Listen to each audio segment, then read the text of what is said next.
Morning students.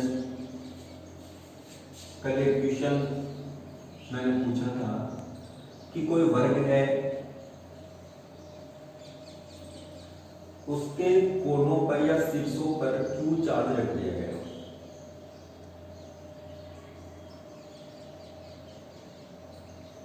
तो किसी एक आवेश पर लगने वाला कुल बल का मान ज्ञात कीजिए।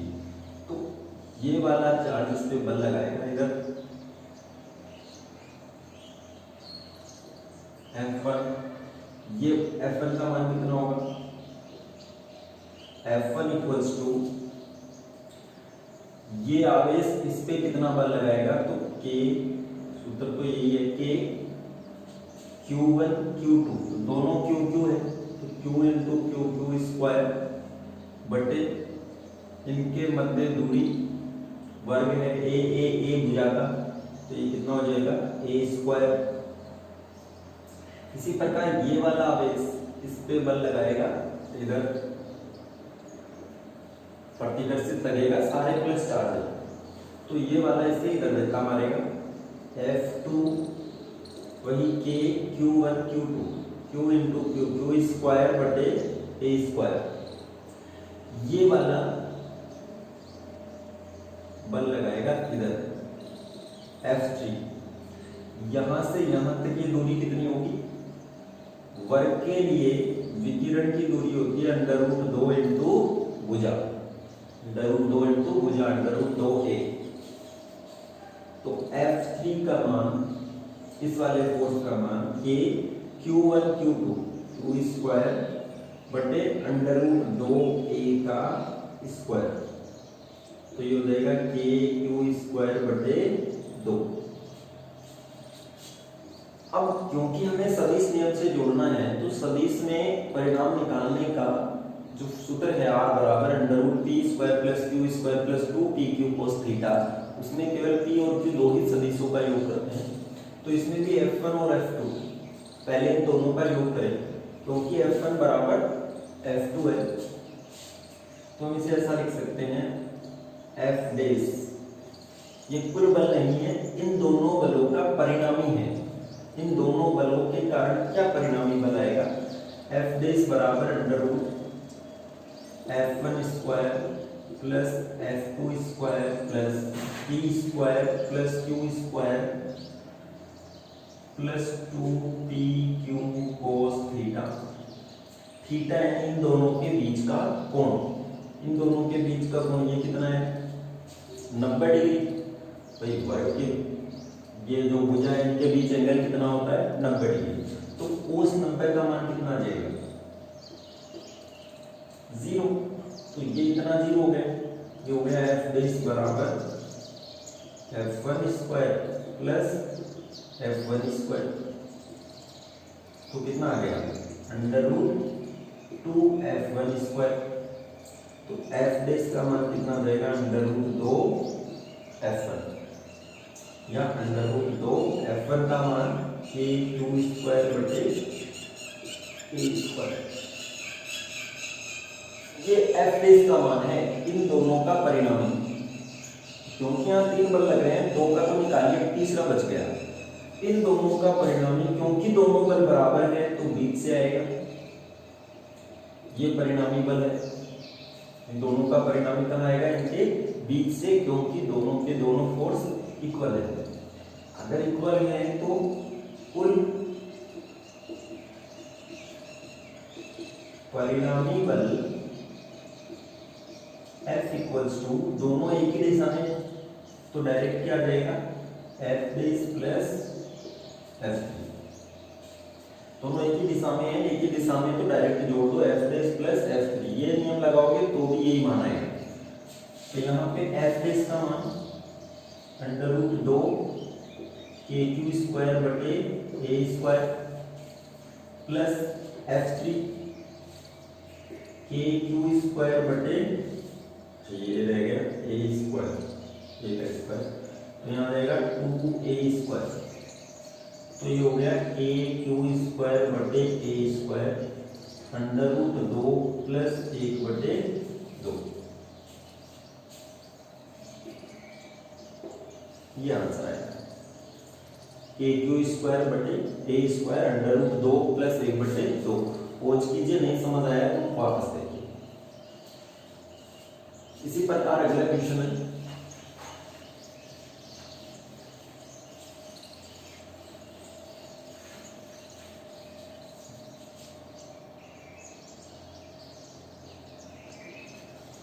क्वेश्चन ध्यान से सुनो। दो चार्ज है, एक तो है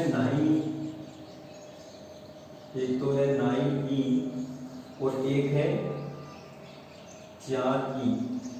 e का मान कितना है 1.6 10 की घात माइनस 19। जहां कहीं भी लिखा था उसका मान होता है 1.6 10 की घात माइनस 19 कूलम।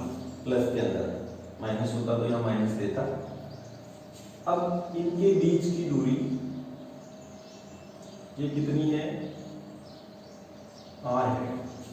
क्वेश्चन के अंदर है ये इनके बीच की दूरी कितनी है r है।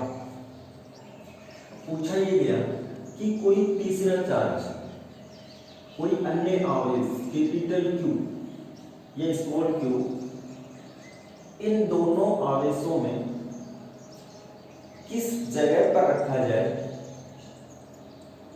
कि इस पर कुल परिणामी बल शून्य हो। कुल परिणामी बल शून्य हो। अब कोई भी ये दोनों फोर्स हैं तो ये दोनों ही इस पे बल लगाएंगे। तो बात से लिखना है ये दोनों चार्ज हैं वो दोनों इस पे बल लगाएंगे, कहीं पर भी रखो चाहे। ठीक है।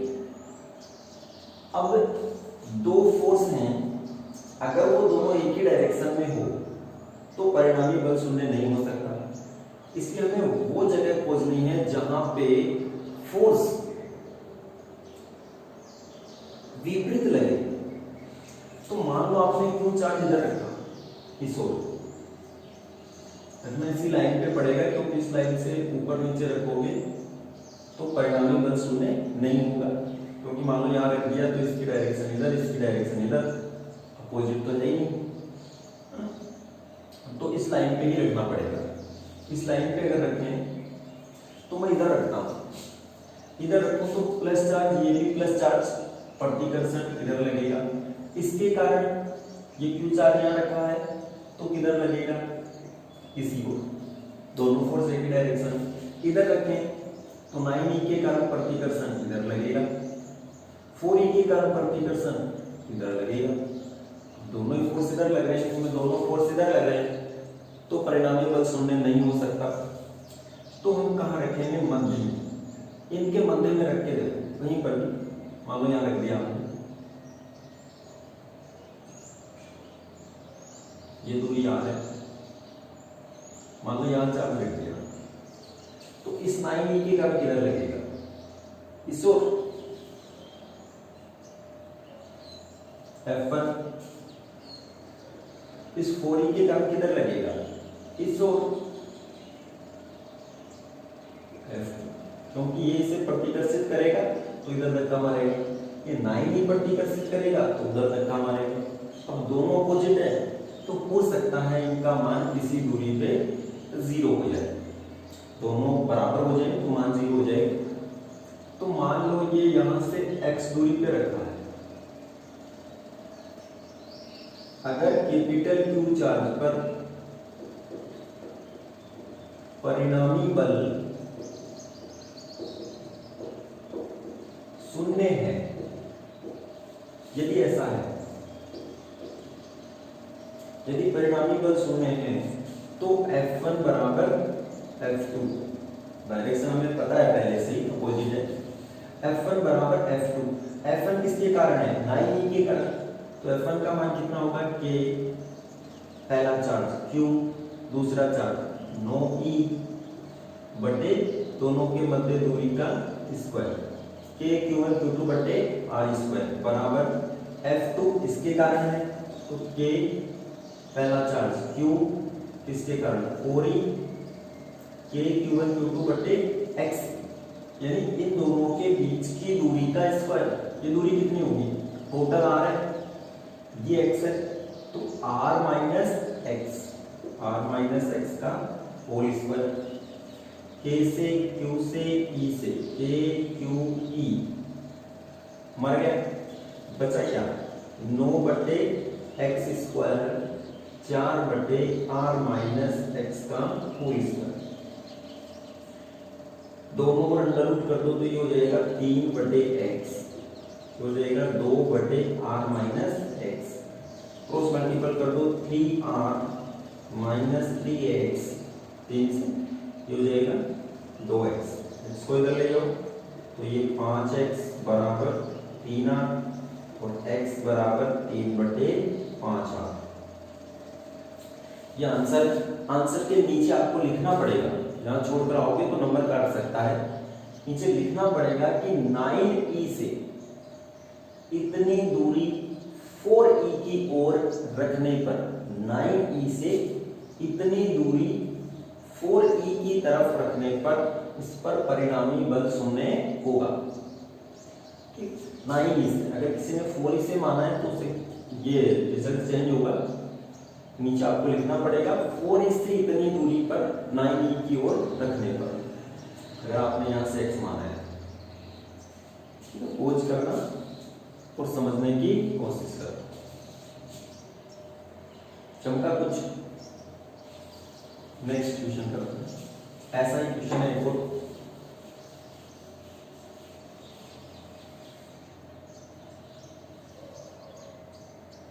क्वेश्चन है। इसमें दो चार्ज हैं जो समान है, दो समान चार्ज Q और Q परस्पर r दूरी पर रखे गए हैं। इनके मध्य बिंदु पर एक अन्य चार्ज रखा जाता है, एक अन्य आवेश Q। ये दोनों पॉजिटिव है। क्वेश्चन में कहा गया कि एक अन्य आवेश मध्य बिंदु पर रखा जाता है। इस आवेश की प्रकृति तथा मान ज्ञात कीजिए। प्रकृति मतलब ऋणावेशित है कि धनावेशित। इसकी प्रकृति तथा मान ज्ञात कीजिए यदि संपूर्ण निकाय अधिकतम संतुलन में रहे, यानी इस पूरे निकाय को छोड़ दें तो भी ये फिक्स रहे, भागे नहीं इधर उधर क्यों वगैरह। तो यहाँ पर ये दूरी दी हुई है 8/2 दूरी मध्य बिंदु पर रखा जाए, मध्य बिंदु पर रखा जाए। तो अब इस Q का मान निकालना है। Q कितना रखें कि जब इस सिस्टम को छोड़ दें तो ये अधिकतम संतुलन में रहे, यानी कोई भी आवेश इधर उधर ना भागे। तो आपको Q का मान पूछा है। तो Q का मान पूछता है तो जो बाहर वाला आवेश है उस पे फोर्स इक्वल करो, क्योंकि ये सब संतुलन में रहने चाहिए। तो ये जब संतुलन में करेंगे इधर वाला Q, तो पहले वाले पे ये संतुलित किया था। ये संतुलित तब करते हैं जब आपको दूरी निकालनी है, क्योंकि तब ये Q तो कट जाता है और दूरी बच जाती है। अगर आपको ये आवेश का मान निकालना है तो आपको बाहर वाला कोई एक आवेश लेकर उसे संतुलित करना पड़ेगा। तो जैसे मान लो इस पे फोर्स निकालते हैं, इस प्लस Q के कारण बाहर की ओर, इस वाले इस प्लस Q के ऊपर चार्ज निकालते हैं। हमने दो फोर्स माने F1 और F2। ये Q हमें पता नहीं प्लस का है कि माइनस का है, ये तो हमें निकालना है। ये तो निकालना है कि ये प्लस है कि माइनस है, तो हमें पता नहीं, तो हम डायरेक्शन नहीं मान सकते। तो हमने क्या मान लिया कि Q के कारण Q आवेश पर बल F1 है तथा स्मॉल q के कारण Q आवेश पर, स्मॉल q के कारण दूसरे Q आवेश पर बल F2 है। डायरेक्शन हमें पता नहीं। अगर ये निकाय संतुलित में है, यदि निकाय संतुलित है तो हम क्या करेंगे, इन दोनों सदिशों का परिणामी, दोनों सदिशों का परिणामी दिशा के साथ वो कितना होना चाहिए 0, तभी तो संतुलित में। इस पे टोटल फोर्स कितना होना चाहिए 0। हमें भी डायरेक्शन नहीं पता, तो F1 सदिश इक्वल्स टू माइनस F2 सदिश, F1 सदिश इक्वल्स टू माइनस F2 सदिश। अब ये माइनस क्या दर्शाता है कि डायरेक्शन को शो कर रहा है कि अपोजिट होगी। तो F1 का मान कितना है, F1 किसके कारण लग रहा है, Q के कारण, इस Q के कारण। तो इस Q के कारण इसमें कितना बल लगेगा K Q Q बटे ये दूरी कितनी है R बटे 2 का होल स्क्वायर डॉट R के डायरेक्शन R के भी लिखते हैं। फिर माइनस ये F2 इसके कारण इस पर बल है, भाई ये तो संतुलित कर रहे हैं तो इस पर ये दोनों बल लगाएंगे। ये F2 लगाना है, इसका मान K Q Q बटे दूरी कितनी है R, तो R स्क्वायर इंटू R के से आके, ठीक है। R स्क्वायर से या R स्क्वायर, ये बटे का 2 करेंगे तो 4 हो जाएगा स्क्वायर, काटते जाओ K Q, यहाँ पे क्या बच जाएगा आपके पास Q R स्क्वायर बटे 4 डॉट R के डायरेक्शन सेम है तो हट जाएगी माइनस Q बटे R स्क्वायर, ये R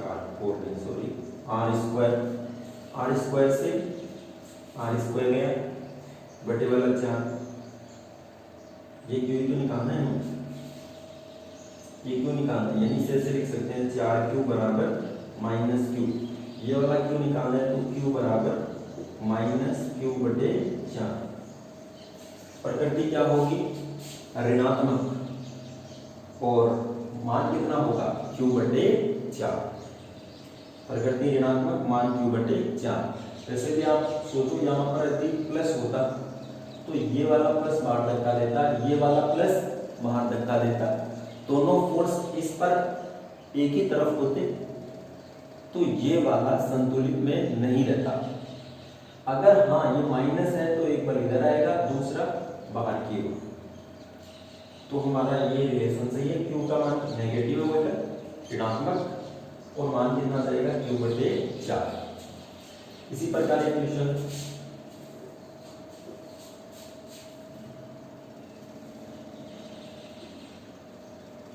क्वेश्चन ये है कि मान लो कोई दो चार्ज है, उन पे फोर्स लग रहा है, विद्युत बल मान लेते हैं 1.4 10 की घात माइनस 2 न्यूटन का इतना फोर्स लगा है। अगर इनके बीच में 1.6 पराविद्युतांक की एक कांच की पट्टिका रख दी जाए इनके बीच में, तो नए फोर्स का मान, नए बल का मान कितना होगा।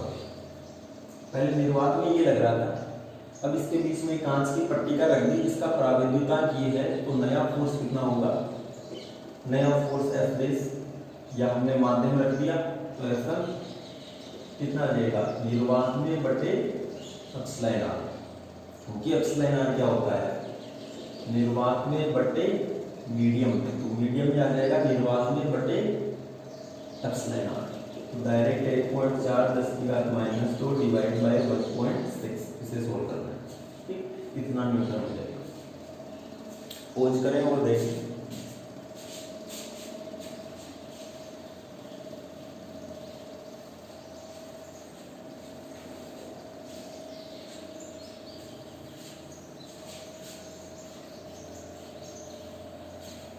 अगला क्वेश्चन है, मान लो 4 माइक्रोकूलम आवेश रखे गए हैं, 4 माइक्रोकूलम आवेश, इनकी स्थिति क्या है x एक्स पर, x एक्स पे रख रहे हैं 1 मीटर पे, 2 मीटर पे, 4 मीटर पे, 8 मीटर पे, 16 मीटर पे, ऐसे डबल डबल दोगुने करते जा रहे हैं। तो हमें फोर्स निकालना है 1 माइक्रोकूलम पे जो कि मूल बिंदु पे रखा गया है, इस पे बल का मान कितना होगा वो निकालना है। तो आप ध्यान से देखो, ये मूल बिंदु मान लो, यहाँ 1 माइक्रोकूलम। अब ये x ये से रखते ही जा रहे हैं अनंत तक, तो यहाँ 1 मीटर पे, यहाँ से 1 मीटर 4 माइक्रोकूलम। ठीक है, यहाँ ये मूल बिंदु है 0 मीटर का, यहाँ 1 माइक्रोकूलम, फिर 2 मीटर पे 4 माइक्रोकूलम, फिर 4 मीटर पे 4 माइक्रोकूलम, फिर 8 मीटर पे 4 माइक्रोकूलम, फिर ऐसे रखते ही जा रहे हैं अनंत तक। तो इस पे कितना फोर्स लगेगा, ये भी लगाएगा, ये भी लगाएगा, ये भी लगाएगा, सब फोर्स लगाते जाएंगे और सबकी डायरेक्शन एक ही है, क्योंकि सब प्लस है, तो सब इधर इसे माइक्रोकूलम को इधर फोर्स लगाएंगे ऐसे। तो डायरेक्शन सेम है तो डायरेक्शन जोड़ दो, तो F नेट टोटल फोर्स, ठीक, इस 1 माइक्रोकूलम पे ये 4 माइक्रोकूलम कितना लगाएगा, निर्वात में रखें के Q1 कितना है 1 माइक्रोकूलम। 1 माइक्रो का मतलब 1 माइक्रो की जगह 10⁻⁻⁶, के Q2 कितना है 4 × 10⁻⁻⁶, 4 माइक्रोकूलम बटे r स्क्वायर, यानी 1 मीटर का स्क्वायर, प्लस इस पे निकालने हैं। अब इस पर ये कितना लगाएगा, के Q1 कितना है 1, Q2 कितना है 4 बटे 2 का स्क्वायर, फिर इसी प्रकार प्लस ये वाला इस पे कितना लगाएगा, के 1 माइक्रो, Q2 कितना है 4 माइक्रो बटे r स्क्वायर, तो यहां से यहां तक 4 का square plus and so on, अनंत तक लेके जाना है, नहीं कर दो ऐसा, अनंत तक रखा हुआ है। अब ध्यान से देखो, F1 बराबर यहाँ क्या कॉमन आ रहा है, k -6 10⁻⁻⁶, तो k × 4 × 10⁻⁻12, ये तो सब में है, ऊपर वाला सब में सेम है, ये कॉमन ले लो, तो यहाँ क्या बच गया 1 प्लस यहाँ कितना हो गया 1/4, यहाँ कितना हो गया 1/16, फिर ऐसे 8 का करते तो 1/64, ऐसे चलता जा रहा है अनंत तक ऐसे ही जा रहा है। तो Fn बराबर k का मान कितना है 9 × 10⁻9 × 4 × 10⁻12, ये कौन सी श्रेणी है, गुणोत्तर श्रेणी बन रही है।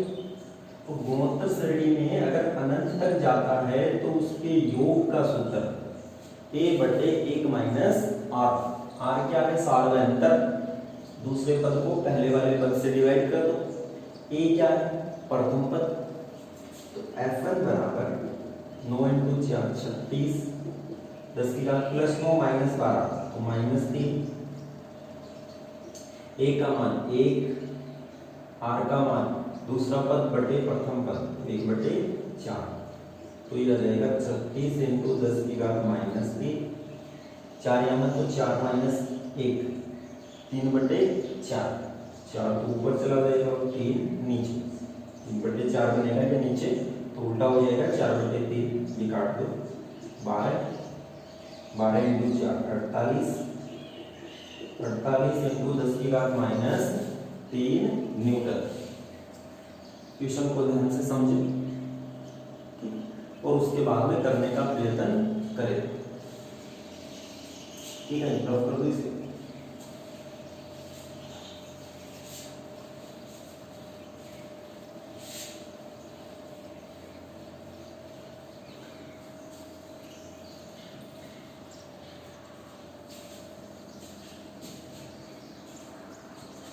ध्यान से देखना, एक क्वेश्चन है, क्वेश्चन से पहले मैं क्वेश्चन कर रहा हूँ।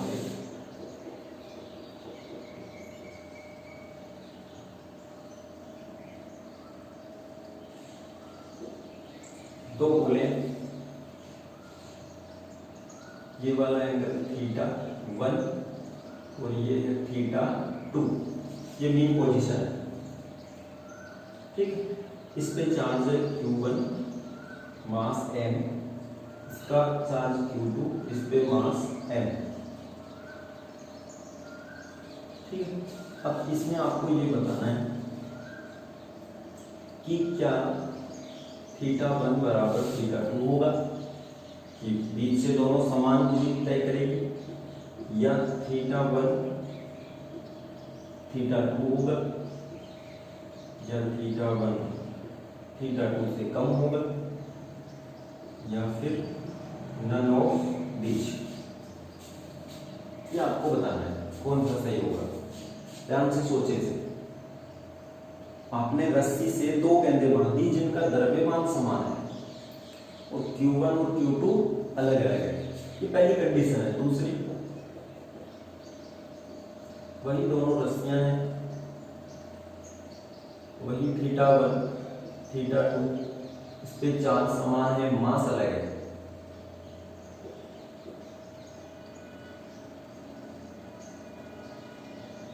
चार्ज दोनों पे समान है और मास दोनों पे अलग है, ये दूसरी कंडीशन है।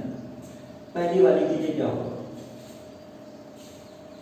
देखो मास सेम है तो mg तो सेम लगेगा, ठीक है। मान लो पहले दोनों गेंदे ऐसे थे, दोनों गेंदे ऐसे, अब जैसे इस पे चार्ज मान लीजिए, जैसे इन दोनों बॉल्स को चार्ज करोगे तो ये फैलेगी ऐसे, ठीक।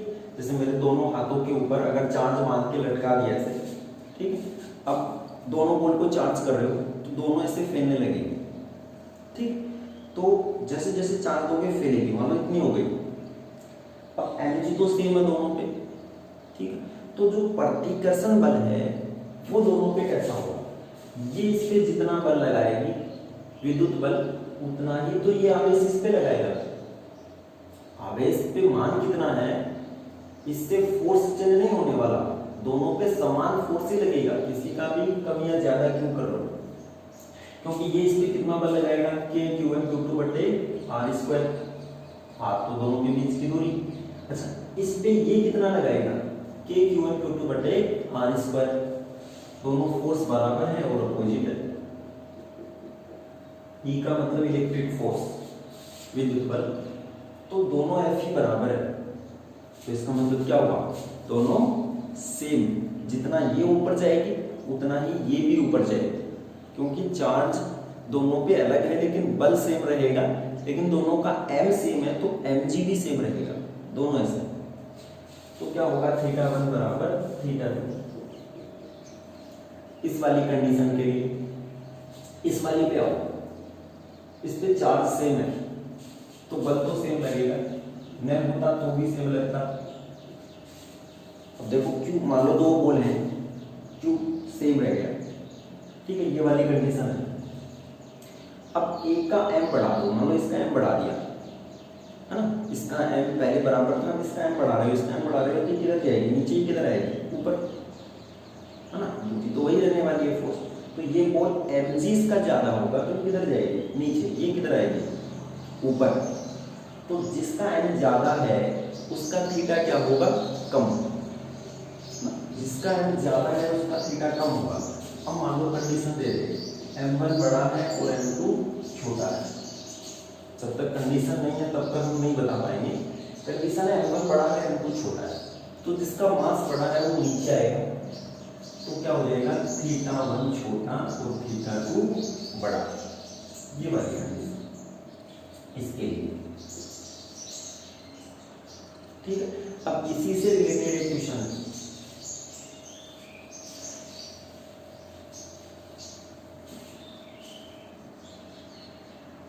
क्वेश्चन ये था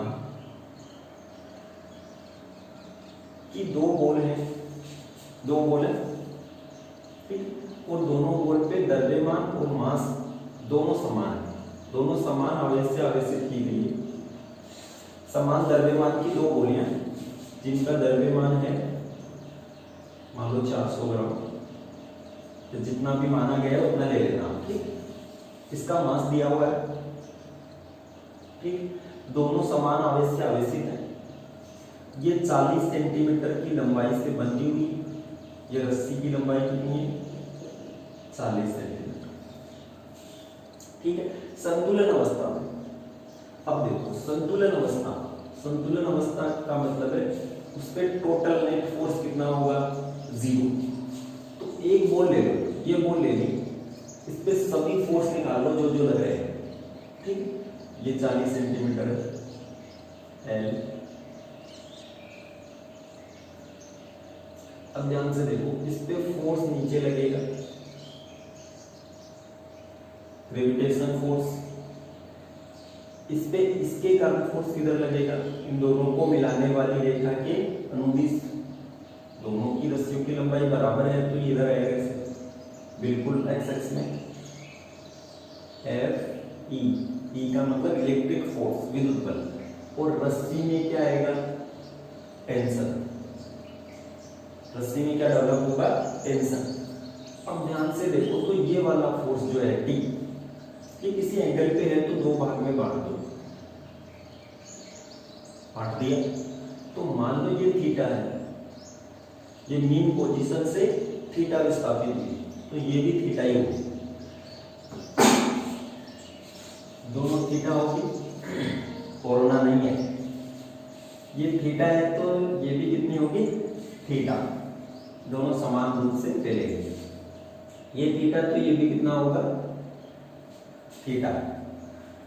अब ये टी है तो ये कितना हो जाएगा?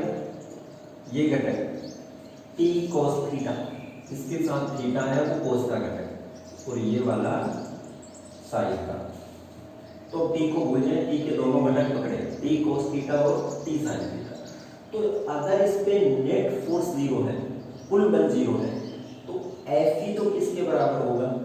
जो इसके अपोजिट लगा है, यानी टी sin थीटा तो किसके बराबर होगा? F E. और टी cos थीटा किसके बराबर हो जाएगा? mg। fg का मतलब mg। mg तो लगता है नीचे भार, mg लिख सकते हो, ऐसे लिख लो। तो ये दोनों इक्वेशन आएंगे। अब इन दोनों इक्वेशन में ये वाले मान दिए हुए मिलेंगे आपको, कोई एक मान पूछे तो आप ये दोनों इक्वेशन ध्यान रखें। केवल जब भी ऐसा क्वेश्चन आता है तो ये दो इक्वेशन आएगी और इसी से वो क्वेश्चन सॉल्व होगा। हमारा वाला क्वेश्चन ये था कि L 400 ग्राम, L 40 सेंटीमीटर, दोनों गेंदों के बीच की दूरी वो कितनी है? 4 सेंटीमीटर। ठीक है। अब यहाँ पे निकालना क्या है? ये साइन थीटा, ये कोस थीटा, थीटा नहीं दिया हुआ, टी भी नहीं दिया हुआ, थीटा तो हम क्योंकि यहाँ से निकाल सकते हैं, क्योंकि ये दे दिया और ये दे दिया। ठीक, तो हम टी को नेगलेक्ट करना चाहते हैं, टी को हटाना चाहते हैं, तो दोनों इक्वेशन को डिवाइड कर दो, क्योंकि टी नहीं दिया हुआ। अगर ये वैल्यू नहीं देता तो हम थीटा को हटाते, दोनों को स्क्वायर करके जोड़ते तो थीटा हट जाता। लेकिन यहाँ थीटा तो हम इससे निकाल सकते हैं, लेकिन टी नहीं दिया हुआ, तो दोनों को डिवाइड कर दो। समीकरण 1/2, टी से टी कट गया, साइन थीटा बटे कोस थीटा, साइन थीटा बटे कोस थीटा कितना हो गया? टेन थीटा बराबर एफ ई बटे एम जी। ठीक, तो एम जी लगे हो तो ये हो गया एम जी टेन थीटा बराबर एफ ई। एफ ई विद्युत बल है, इसकी जगह लिख सकते हैं कि Q1 Q2, दोनों Q Q है तो Q square, Q into Q बटे दोनों के बीच की दूरी R स्क्वायर। ठीक, यहां से किसका मान निकालना है? हमें क्या पूछा? Q, इन दोनों बॉल पर आवेश का मान कितना होगा? तो Q स्क्वायर बराबर ये R square mg tan theta बटे k। सही लिखा है, दोनों को डिवाइड एफ ई बटे एम जी, तो एम जी लगे एफ जी टेन थीटा, के क्यू स्क्वायर बटे आर स्क्वायर, तो क्यू स्क्वायर का मान ये होगा। अब यहाँ से स्क्वायर हटा दो, यह जाएगा अंडर। आर का मान दिया हुआ है m का मान दिया हुआ है, g 10 रखना है, ठीक है, और tan थीटा बटे k का मान 9 × 10 की घात 9 बचा tan थीटा। अब tan थीटा कितना होगा, क्योंकि यहाँ कंडीशन दी है थीटा बहुत छोटा है, यदि थीटा अत्यल्प है तो, अगर थीटा बहुत छोटा है, थीटा छोटा है तो हम क्या लिखते हैं, tan थीटा लगभग sin थीटा के बराबर होता है, और ये भी लगभग किसके बराबर होता है, थीटा के। तो यहाँ पे हम tan थीटा लगभग sin थीटा, तो sin थीटा का मान लिख सकते हैं, ये थीटा है तो sin थीटा क्या हो जाएगा, लंब बटे कर्ण, तो लंब तो ये सामने वाले भुजा, अगर ये पूरी 4 सेंटीमीटर है तो ये कितनी आ गई, 2 सेंटीमीटर, 2 सेंटीमीटर है तो 10 की घात -2, फिर लंब बटे कर्ण, कर्ण कितना है भाई, ये वाले त्रिभुज था, इसके लिए ये लंब, ये कर्ण, कर्ण हो गई रस्सी की लंबाई 40 सेंटीमीटर, तो ये कितना आ जाएगा 1/20, ये tan थीटा का मान रखना है 1/20, तो ये क्वेश्चन होगा आपके पास। आज के लिए इतना ही।